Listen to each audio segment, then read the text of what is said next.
Hello and good evening सभी students को। आप सभी का हमारे ईटी एकेडमी के प्लेटफॉर्म पे स्वागत है।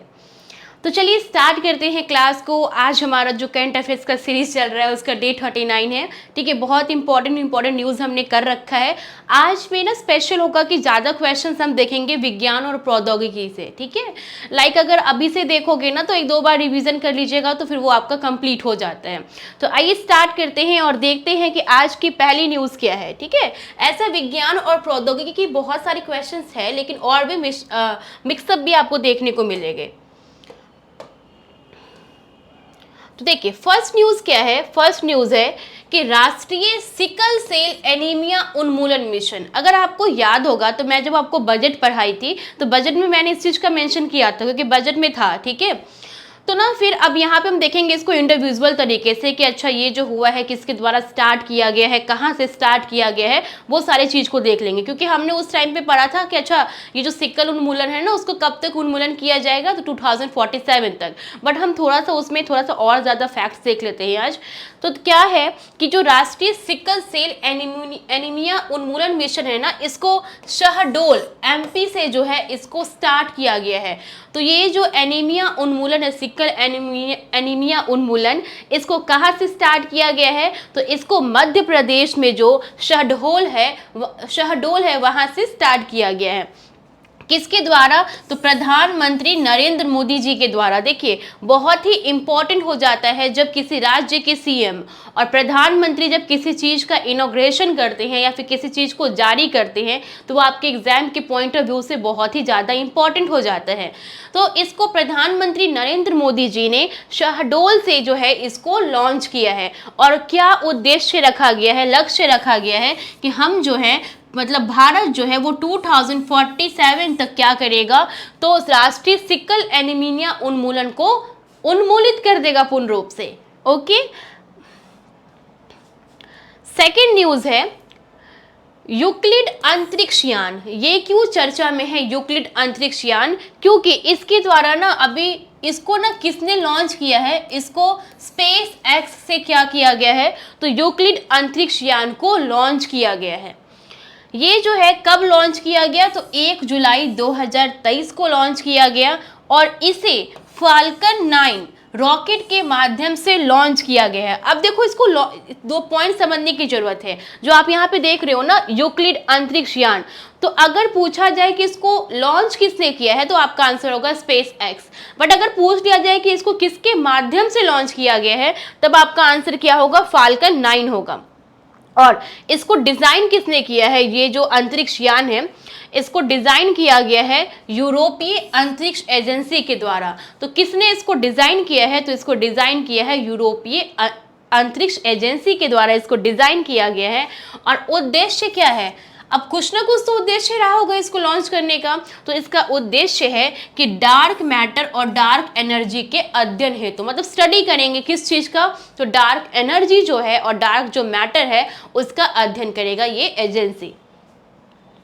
नेक्स्ट देखते हैं क्या चर्चा में था, तो टेलीमानस। ये टेलीमानस क्या है ना, तो इसको देखो कि जम्मू एंड कश्मीर में भारत का पहला टेलीमानस चैटबॉट लॉन्च किया गया है। तो टेलीमानस जो है वो कहाँ पे लॉन्च किया गया है, भारत का पहला, तो जम्मू एंड कश्मीर में लॉन्च किया गया है। तो हमारे लिए ये भी इम्पॉर्टेंट हो जाता है। ये तो इम्पॉर्टेंट है कि पहला कौन बना है जिसने इसको लागू किया है, हमारे लिए इसका पूर्ण रूप भी इम्पॉर्टेंट हो जाता है। तो इसका पूरा नाम क्या है, इसका पूरा नाम है tele mental health assistance and networking across states. क्या है टेली मानस का फुल फॉर्म, तो tele mental health assistance and networking across states. अब देखो आपको समझ में आ रहा होगा कि टेली मानस किससे रिगार्डिंग है। ओके, और इसको कब इसको लॉन्च किया गया है, तो इसको लॉन्च किया गया मतलब कब इसको स्टार्ट किया गया है, तो 5 जुलाई 2023 को। तो याद रखिएगा टेलीमानस जो है भारत में किसके द्वारा स्टार्ट किया गया है, पहला केंद्र शासित प्रदेश या राज्य में किसी में भी काउंट कर लो तो केंद्र शासित प्रदेश कौन बन गया है, तो जम्मू एंड कश्मीर बन गया है। नेक्स्ट न्यूज है कि पहला समुद्री साझेदारी अभ्यास, ये किनके मध्य हुआ है, पहला समुद्री मतलब कि पहला समुद्री रूप से साझेदारी अभ्यास हुआ है। ये जो हुआ है वो किनके मध्य हुआ है, तो इसमें भारत शामिल है, फ्रांस शामिल है और यूएई शामिल है। कौन कौन देश शामिल है? जो पहला समुद्री साझेदारी अभ्यास हुआ है ओमान की खाड़ी में, तो उसमें शामिल देश है भारत, फ्रांस और यूएई जो है उसमें सम्मिलित है। इस अभ्यास में ना भारतीय नौसेना का प्रतिनिधित्व कौन कर रहा है? तो आईएनएस तरकश कर रहा है। ये सब जो है वो इम्पोर्टेंट हो जाता है। तो आईएनएस तरकश जो है वो क्या कर रहा है? तो जो भारत, फ्रांस और यूएई के बीच जो पहला समुद्री अभ्यास हो रहा है उसमें वो क्या कर रहा है? भारत की ओर से आईएनएस तरकश प्रतिनिधित्व कर रहा है। नेक्स्ट न्यूज है जोक 2Y2। ठीक है, अब नाम से स्पष्ट है कि ऐसा चीज कहाँ पे हो सकता है, लेकिन बहुत ही इंपॉर्टेंट है ये। जोक 2Y2 क्या है? ये पहला मीथेन ईंधन संचालित रॉकेट का नाम है। मतलब मीथेन से चलने वाली रॉकेट का नाम क्या है? तो जोक Y2। ठीक है, और इसको किसके द्वारा लॉन्च किया गया है सफलतापूर्वक? तो नाम से आपको थोड़ा सा स्पष्ट हो रहा होगा, ये जो है चीन के द्वारा इसको लॉन्च किया गया है और मीथेन से चलने वाली ये पहली रॉकेट है। कब इसको लॉन्च किया गया है? तो 12 जुलाई 2023 को लॉन्च किया गया है। किसके द्वारा? चीन के द्वारा। क्या लॉन्च किया गया है? तो पहला मीथेन ईंधन संचालित रॉकेट लॉन्च किया गया है, जिसका नाम क्या है? जिसका नाम है जोक 2Y2। अब देखिए एक और बहुत इंपॉर्टेंट न्यूज है चाइना से कि चीन द्वारा पहली बार नागरिक अंतरिक्ष यात्री को अंतरिक्ष की कक्षा में भेजा गया। मतलब तैयारी चल रही है। ठीक है, मतलब भेजा गया किसके द्वारा? चीन के द्वारा। अब देखो पॉइंट यहाँ पे देखो, पहली बार नागरिक अंतरिक्ष यात्री को। तो अब यहाँ पे क्या समझने वाली बात है कि कब भेजा गया? 30 मई 2023 को। इसमें सेंजोउ 16 अंतरिक्ष यान से भेजा गया है। किस अंतरिक्ष यान से नागरिक को भेजा गया है अंतरिक्ष में? तो ये भेजा गया है सेंजोउ 16 से टियागोंग अंतरिक्ष स्टेशन पर भेजा गया है। अब कौन से स्टेशन पे, अंतरिक्ष स्टेशन पे भेजा गया है इसको भी देखिए। तो तियोंगोंग अंतरिक्ष स्टेशन पे भेजा गया। अब देखिए इससे ना कैसे कैसे क्वेश्चन पूछ लेंगे वो आपसे। पहले तो प्रश्न एक यही बन जाता है कि तियोंगोंग जो अंतरिक्ष स्टेशन है वो किससे रिलेटेड है? तो किससे रिलेटेड है? वो चाइना से रिलेटेड है। और चीन के प्रथम नागरिक जो अंतरिक्ष यात्री पे गए हैं, मतलब अंतरिक्ष यात्री का क्या नाम है उनका? तो गुई हाई चाओ जो है उनका नाम है। तो ये बहुत ही इंपॉर्टेंट है, इसको अच्छे से देख लीजिएगा। देखने का मतलब ये है कि इसको अच्छे से रिवाइज कर लीजिएगा।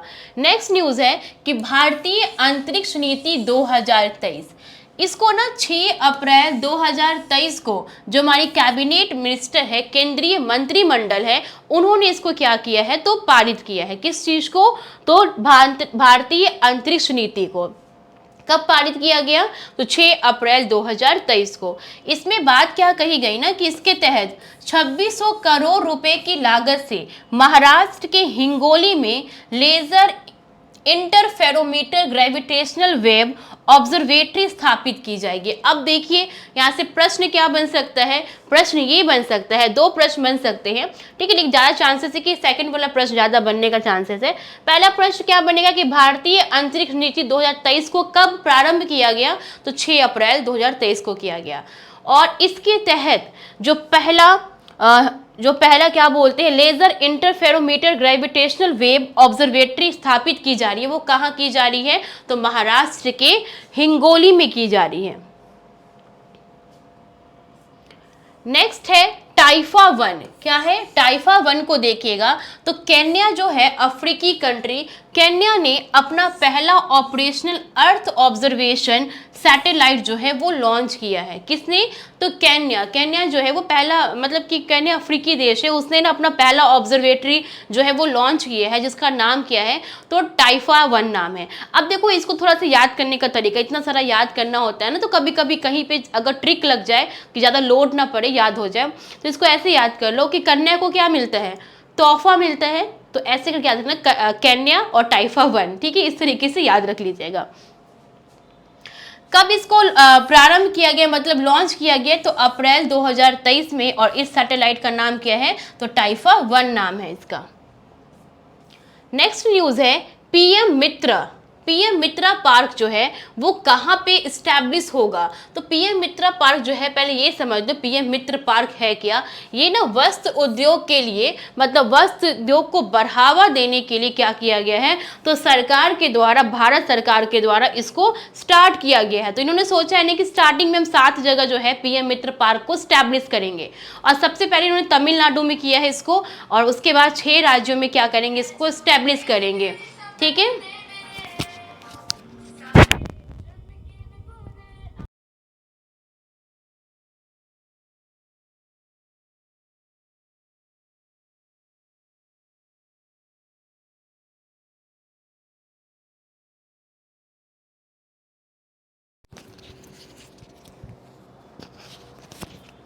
ओके, तो हमने देखा कि ये जो पीएम मित्र पार्क है इसको कहाँ से स्टार्ट किया गया, तो इसको स्टार्ट किया गया है तमिलनाडु से।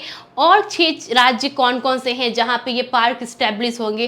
प्लीज़ इस क्वेश्चन को अच्छे से देख लीजिएगा। मैं ऐसे आपको ज़्यादा लोड लेने के लिए नहीं मैं बोलती हूँ, मैं बोलती हूँ कि बस जो पढ़ाया जा रहा है ना वो आपके दिमाग से स्किप नहीं करना चाहिए, क्योंकि बहुत मतलब कि ऐसे होते हैं ना कि फिल्टर कर करके करंट अफेयर्स लाई जाते हैं आपके लिए, ताकि आपको ज़्यादा लोड ना पड़े, आप जितना हो सके रिविज़न कर सको। इसको बनाने में लिटरली बहुत टाइम लगता है, ठीक है, क्योंकि आप देखो डे 1 से लेके डे 39 तक बनाया होगा, ठीक है, डेली 20 टॉपिक, तो आप समझ रहे हो 40 से ही काउंट कर लो, 800 टॉपिक प्रिपेयर करना। मार्केट में कोई बुक नहीं बची है, ठीक है, आपके जिससे टॉपिक्स नहीं मिलेंगे आपको। आप पढ़ ही रहे होंगे मैगजीन, तो आप लोग कमेंट करके बताना कि क्या आपको मैच कर रहा है कि नहीं कर रहा है। आपको मिलेगा कि अच्छा ये तो सारा हमने पढ़ रखा है, रिवीजन होगा, मैगजीन पढ़ोगे आप तो इसलिए इस सेशन को हल्के में मत लीजिएगा, ठीक है। इसको अगर आप अच्छे से देखते हो तो लिटरली आपको प्रॉब्लम नहीं होगी। अब देखिए, अब ऐसा नहीं है कि अब हूबहू क्वेश्चन ही पूछ लिया जाएगा, ऐसा नहीं, इनडायरेक्ट वे में भी आपसे बहुत सारे क्वेश्चन इससे टैकल हो सकते हैं। लाइक देखिए कहाँ कहाँ पे स्टैब्लिश होगा, तो गुजरात में होगा, ठीक है, गुजरात, महाराष्ट्र, ऐसे याद कीजिए, कभी नहीं भूलेगा, हमेशा मैप बना के याद करो, कभी भी 7 में स्टैब्लिश हो, 12 में हो, कभी नहीं भूलोगे। अब देखो इसको मैं आपको याद करवाती हूँ। पहले वेस्टर्न साइड में देख लीजिए, गुजरात में और महाराष्ट्र में हो रहा है, ठीक है, पीएम मित्र पार्क की स्थापना। नीचे साउथ में देखोगे तो कर्नाटक और तमिलनाडु में हो रहा है, ठीक है, इन दोनों को साथ में याद करो, गुजरात, महाराष्ट्र, कर्नाटक, तमिलनाडु। और इधर देखिएगा आप साउथ ईस्ट के साइड देखिएगा तो तेलंगाना, और बस तेलंगाना है, ठीक है। और सेंटर वाले पार्ट में देखोगे तो एमपी और यूपी। अब कितना आसान हो गया, 2-2 के पेयर में याद करो, एक तेलंगाना को अलग कर दो। तो गुजरात, महाराष्ट्र, कर्नाटक, तमिलनाडु, एमपी, यूपी और तेलंगाना, याद हो गया ना। तो पीएम मित्र जो पार्क है वो इन 7 राज्यों में स्टैब्लिश होंगे। और इसकी स्टार्टिंग कहाँ से की गई है, तो इसकी स्टार्टिंग जो है वो तमिलनाडु से किया गया है। नेक्स्ट है कि मानव विकास सूचकांक, ये बहुत बारी देखने को मिल रहा है कि आप देखोगे आपको सेट जो दिया जाता है ग्रुप में, ठीक है, तो उसमें आप देखिएगा कि आपको इस क्वेश्चन से ना बार बार फेस करना पड़ रहा होगा, तो इस क्वेश्चन को रट डालिए मतलब कि एकदम दिमाग में बैठा लीजिए। तो मानव विकास सूचकांक जो है इसको यूएनडीपी जो है वो जारी करती है। कौन जारी करती है मानव विकास सूचकांक को, तो यूएनडीपी जो है वो जारी करती है। और इसमें भारत का स्थान कितना है, तो इसमें भारत का स्थान है 132वां, मतलब 191 कंट्री का ना हमने मानव विकास सूचकांक निकाला, मतलब हमने नहीं, यूएनडीपी ने निकाला। उसमें 151 कंट्री में हमारी भारत की क्या रैंकिंग है, तो हमारा भारत जो है वो 132वें नंबर पे है। कितने स्कोर के साथ, तो 0.633 स्कोर के साथ जो है हमारा भारत 132वें नंबर पे है।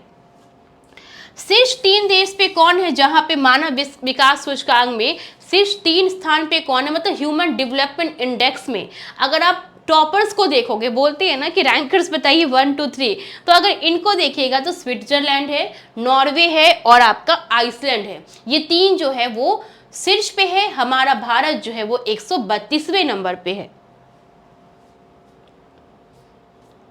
प्रबल, ये प्रबल जो है ये क्यों चर्चा में था, क्योंकि ये भारत की पहली लंबी दूरी की साइड स्विंग रिवॉल्वर है।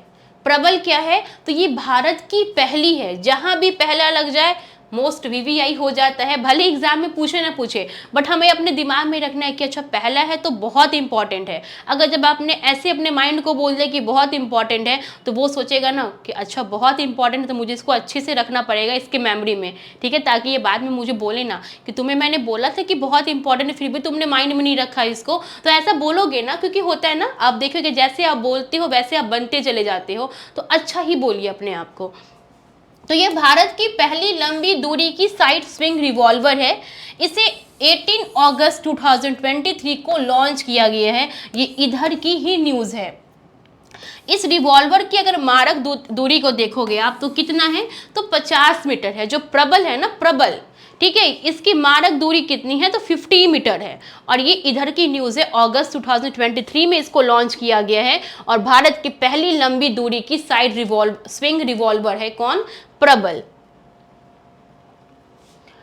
नेक्स्ट है एकीकृत बागवानी विकास मिशन। ये क्या है, तो इस मिशन के तहत ना कृषि एवं कल्याण मंत्रालय जो है उनके द्वारा बागवानी फसलों के लिए, आप देख रहे हो ना, कंटिन्यूसली बागवानी को प्रमोट किया जा रहा है, क्योंकि जो हमारा इकोनॉमी का प्राइमरी सेक्टर है, ठीक है, तो प्राइमरी सेक्टर का मतलब सब समझते कि नहीं, एग्रीकल्चर को प्रमोट कर दो देन बहुत अच्छा हमारा प्राइमरी सेक्टर का कंट्रीब्यूशन हो सकता है इकोनॉमी में। लेकिन नहीं, प्राइमरी सेक्टर में जितनी भी चीज़ें आती हैं उनमें आपको सब में कंट्रीब्यूट करना पड़ेगा, सबको आगे बढ़ाने के लिए सोचना पड़ेगा। तो ये चीज़ काफ़ी अच्छा देखने को मिल रहा है कि जो आपका ये बागवानी है, बागवानी फसलों पे भी बहुत ज़्यादा ध्यान दिया जा रहा है। तो इसी के तहत जो ये एकीकृत बागवानी विकास मिशन है, इसी के तहत 3 उत्कृष्टता केंद्र को स्टैब्लिश किया जा रहा है, ठीक है, मंजूरी प्रदान की गई है। कितने को, तो 3 को। अब ये 3 कौन कौन से है इसको ध्यान दे के देख लेना है। तो देखिए, कमलम, कमलम सुनते हैं, इसको ड्रैगन फ्रूट बोलते हैं, जो कि बहुत काफ़ी कॉस्टली आता है। आप देखते होंगे, कपिल शर्मा का शो देखते होंगे ना, जो कोई भी देखते होंगे तो, ठीक है, ऑब्जर्व करना चाहिए सब चीज़ को। तो आप देखोगे वहाँ पे ड्रैगन फ्रूट रखा रहता है। तो एक बार कपिल शर्मा ने मजाक में भी बोला था कुछ कुछ, ठीक है। तो ड्रैगन फ्रूट जो है ना, वो कमलम बोलते हैं उसको हिंदी में। अगर इसके लिए उत्कृष्टता केंद्र जो है वो कहाँ पे है, तो वो बेंगलुरु में है, कर्नाटक में। आप देखते हो बेंगलुरु नॉर्मल ऐसे देखते हो ना कितना महंगा शहर है बेंगलुरु, तो ये जो ड्रैगन फ्रूट वाला उत्कृष्टता केंद्र है ना, वो कहाँ पे है, तो वो बेंगलुरु में है। और आम और सब्जियां के लिए उत्कृष्टता केंद्र, नॉर्मल आम सब्जियां सबको मिल जाती है, ठीक है, तो ये किधर है, तो ये जाजपुर में है, उड़ीसा में है। और जाजपुर एक और चीज़ के लिए चर्चा में था, क्योंकि ना यहाँ से बुद्ध के ना 2000 वर्ष पुराने स्तूप मिले हैं, मैंने आपको पढ़ा रखा है वो चीज़। फिर सब्जियों और फूलों के लिए उत्कृष्टता केंद्र किधर है, तो ये पोंडा में है, गोवा में है। तो फूलों और सब्जियों के लिए उत्कृष्टता केंद्र कहाँ है, तो वो पोंडा, गोवा में है। आम और सब्जियों के लिए किधर है, तो वो जाजपुर में है। और कमलम ड्रैगन फ्रूट के लिए किधर है, तो वो है बेंगलुरु में। तो इस चीज़ को याद रखना कि 3 उत्कृष्टता केंद्र को मंजूरी प्रदान की गई है एकीकृत बागवानी फसल के तहत। अब देखो सूट, ये क्या है सूट, इसको देखिएगा तो सबसे पहले इसका हम देख लेते हैं कि इसका पूर्ण रूप क्या है। Solar ultra violet imaging telescope. तो सूट का फुल फॉर्म क्या है, बिल्कुल वीवीआई है, इसको देख लेना है। सूट का फुल फॉर्म क्या है, solar ultra violet imaging telescope. इसे inter university centre for astronomy and astrophysics के द्वारा विकसित किया गया है। तो सूट को किसने विकसित किया है, तो इसको विकसित किया है inter university centre for astronomy and astrophysics के द्वारा इसको विकसित किया गया है।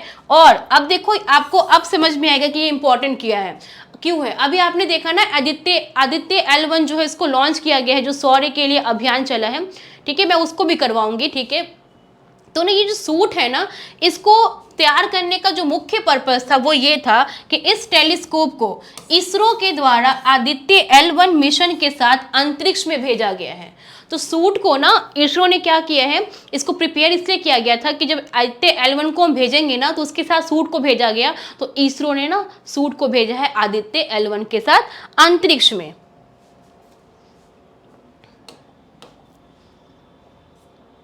नेक्स्ट है INS कृपान। ये क्या है INS कृपान, क्यों चर्चा में है, क्योंकि भारत ने वियतनाम देश को स्वदेश निर्मित सेवारत मिसाइल कॉर्वेट INS कृपान उपहार स्वरूप देने की घोषणा की है। बस आप इतना ही याद रखना कि INS कृपान क्यों चर्चा में था, तो भारत ने इसको वियतनाम को देने का घोषणा किया है, एज अ गिफ्ट देने का घोषणा किया। क्या? तो आईएनएस कृपान। और आईएनएस कृपान जो है ना वो खुखरी श्रेणी की मिसाइल है। तो ये आईएनएस कृपान जो है वो किस कैटेगरी की है? तो वो है खुखरी कैटेगरी की जो मिसाइल है आईएनएस कृपान। किसको दे रहा है इंडिया? तो ये वियतनाम को दे रहा है। नेक्स्ट न्यूज है कि यूरोपीय अंतरिक्ष एजेंसी, क्या है? यूरोपीय अंतरिक्ष एजेंसी को देखोगे तो इस एजेंसी ने बृहस्पति, इट मीन्स जुपिटर जो है, ठीक है, जुपिटर और उसके बर्फीले चंद्रमाओं के बारे में जानकारी प्राप्त करने के लिए एक मिशन जो है वो अप्रैल 2023 में लॉन्च किया है। मतलब जुपिटर के लिए एक मिशन लॉन्च किया गया है। किसके द्वारा? तो वो किया गया है यूरोपीय अंतरिक्ष एजेंसी के द्वारा। और इस मिशन का नाम क्या है? तो जूस नाम है। और जूस का फुल फॉर्म क्या होता है? Jupiter IC moons explorer. ठीक है, आप देख रहे हो यहाँ पे जुपिटर और उसके बर्फीले चंद्रमा को देखने के लिए, ऑब्जर्व करने के लिए इस मिशन को भेजा गया है। तो उसका पूर्ण रूप क्या है? जूस। तो जूस का देख लो, जुपिटर आईसी मून्स एक्सप्लोरर जो है यूरोपीय अंतरिक्ष एजेंसी ने इस मिशन को लॉन्च किया है। विश्व की पहली इलेक्ट्रिक फ्लाइंग कार, अब हवा में भी कार उड़ेगी, ये अमेरिका के द्वारा इसको प्रमाणित किया गया है। इसका नाम क्या है? जो विश्व की पहली इलेक्ट्रिक फ्लाइंग कार है इसका नाम है एलेफ मॉडल ए। क्या नाम है? एकदम याद रखना, एलेफ मॉडल ए जो है वो विश्व की पहली इलेक्ट्रिक फ्लाइंग कार है। और इस कंपनी ने क्या दावा किया है कि 2025 तक ना इसको मार्केट में भी लॉन्च कर दिया जाएगा। तो फिर आपको 2025 से ना फ्लाइंग वाली कार देखने को मिलेगी, वो भी इलेक्ट्रिसिटी वाली। कहाँ पे? तो फ्लाइंग में, मतलब उड़ने वाला दिखेगा। बस नाम याद रखना, एलेफ मॉडल ए नाम है इसका। मनी लॉन्ड्रिंग समूह, ठीक है, ये जो मनी लॉन्ड्रिंग समूह है ये क्यों चर्चा में है? ये इसलिए चर्चा में है ना क्योंकि संयुक्त राज्य अमीरात जो है, यूएई जो है, वो मनी लॉन्ड्रिंग पर एशिया और प्रशांत समूह में पर्यवेक्षक मतलब ऑब्जर्वेटरी का दर्जा प्राप्त करने वाला पहला अरब देश बन गया है। तो इम्पॉर्टेंट है ना, पहला अरब देश है और ये जो है मनी लॉन्ड्रिंग का ऑब्जर्वेटरी पार्ट बन गया है। ठीक है, मतलब पर्यवेक्षक देश कौन बना है इस बार का? तो इस बार का बना है यूएई, जो क्या करेगा? जो वित्तीय कार्यवाही कार्यबल मतलब एफएटीएफ जो होता है उसके समान एक क्षेत्रीय निकाय होगा। ओके, चलिए। दुनिया का सबसे बड़ा कार्यालय भवन क्या है? देखिए, हमारे इंडिया को ये गौरव प्राप्त हो गया, अमेरिका से छीन के हमारे इंडिया को प्राप्त हो गया। दुनिया का जो सबसे बड़ा कार्यालय भवन है वो गुजरात में बनने जा रहा है और ये दुनिया का सबसे बड़ा कार्यालय के रूप में पेंटागन को पीछे छोड़ दिया है। पेंटागन जो है ना वो अमेरिका रक्षा मुख्यालय है। पेंटागन में जहाँ पे अमेरिका की रक्षा मुख्यालय है उसको भी पीछे छोड़ के विश्व का सबसे बड़ा कार्यालय बनने जा रहा है। किधर? तो गुजरात में बनने जा रहा है, याद रखने हैं। फिर लिंग परिवर्तन और ट्रांसजेंडर विवाह पर प्रतिबंध लगा दिया गया। मतलब जो ट्रांसजेंडर है, ठीक है, उनके विवाह पर और आप जो है अपना लिंग परिवर्तन नहीं करवा सकते, ऐसा किस देश ने प्रतिबंधित कर दिया है? तो रसिया ने कर दिया। व्लादिमीर पुतिन ने क्या किया? इस चीज को प्रोहिबिट कर दिया। कहाँ, किस चीज के लिए? तो आप जो है अपना लिंग परिवर्तन नहीं करवा सकते हो और ट्रांसजेंडर विवाह भी नहीं कर सकते।